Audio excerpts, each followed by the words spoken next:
Hey, good morning. It's John here with H&J. I hope you guys had a great Memorial weekend, and for those of you working, I hope everything went swimmingly out there on the rigs and on location. Today's verse of the day comes from Proverbs 18:21, and it reads like this: Death and life are in the power of the tongue. Death and life are in the power of the tongue. Over in the book of James, he describes the power of the tongue being set on fire from hell itself. He uses another description of the tongue being like a rudder on a ship, and where the rudder turns, the ship goes. And he concludes James chapter 3 by saying that if a man could control his tongue, he would be perfect, needing nothing, lacking nothing.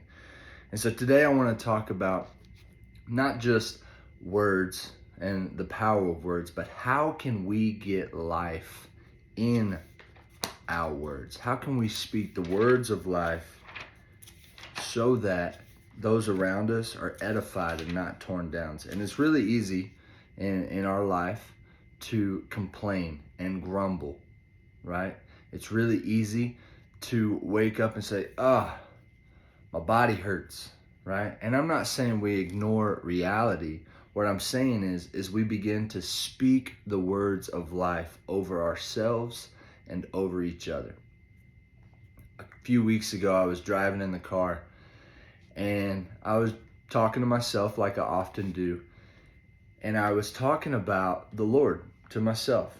Random conversation, I know. But there's a Christian song by an artist named Annie Mineo, and he has a statement in that song that says, I talk about God more than I talk with God. And I was reflecting on that statement. I talk about God more than I talk with God. And the Lord spoke to me and just said, hey, stop talking about me so much and start talking to me so that I can talk through you. And then the light bulb went off in my head, Also in the book of James in chapter 4, it says, draw near to me and I will draw near to you. And so today, guys, I want to encourage you, if you want the words of life in your mouth and not to be these hollow, empty phrases or promises, I encourage you, spend time with the Lord. And he will fill your mouth with the words of life. And the things you say will be like a fountain that bring life to those around you. It'll bring life to you and your family. And it'll bring life to the things that we're doing here at work.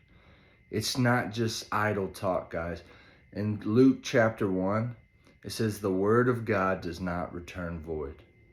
And so I implore you, if you want the words of life to be overflowing in your mouth, spend time with God. All right? Hey, listen, we love you. And if you need anything, we're here for you.